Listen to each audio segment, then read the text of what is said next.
প্রধান শিরোনাম। জামায়াতে ইসলামী ঢাকায় করেছে প্রথম জাতীয় সমাবেশ। রাজধানী ঢাকার ঐতিহাসিক সোহরাওয়ার্দী উদ্যানে প্রথমবারের মতো জাতীয় সমাবেশ করেছে বাংলাদেশ জামায়াতে ইসলামী।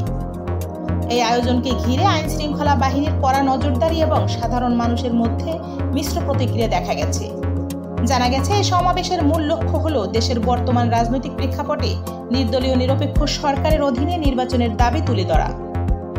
এছাড়াও দেশের অর্থনৈতিক সংকট, বিচার ব্যবস্থার অবস্থা, মানবাধিকার এবং রাজনৈতিক হয়রানি নিয়েও বক্তৃতা দিয়েছেন দলটির কেন্দ্রীয় নেতারা।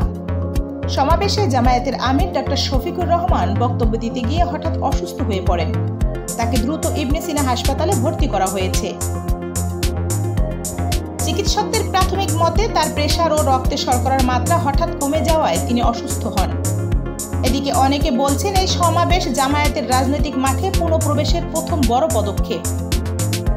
তবে রাজনৈতিক বিশ্লেষকদের মতে জামায়াতের অতীত কর্মকাণ্ড এবং বর্তমান অবস্থান উভয়ই সাধারণ মানুষের মনে এখনও প্রশ্নের জন্ম দিচ্ছে। সমাবেশে বিশাল জনসমাগম হয়েছে, কিন্তু কোনো সহিংসতার খবর পাওয়া যায়নি। ঢাকা মহানগর পুলিশ জানিয়েছে, তারা পুরো অনুষ্ঠান জুড়ে কড়া নিরাপত্তা নিশ্চিত করেছে এবং পরিস্থিতি নিয়ন্ত্রণে রেখেছে। আপনি দেখছিলেন BIM নিউজ।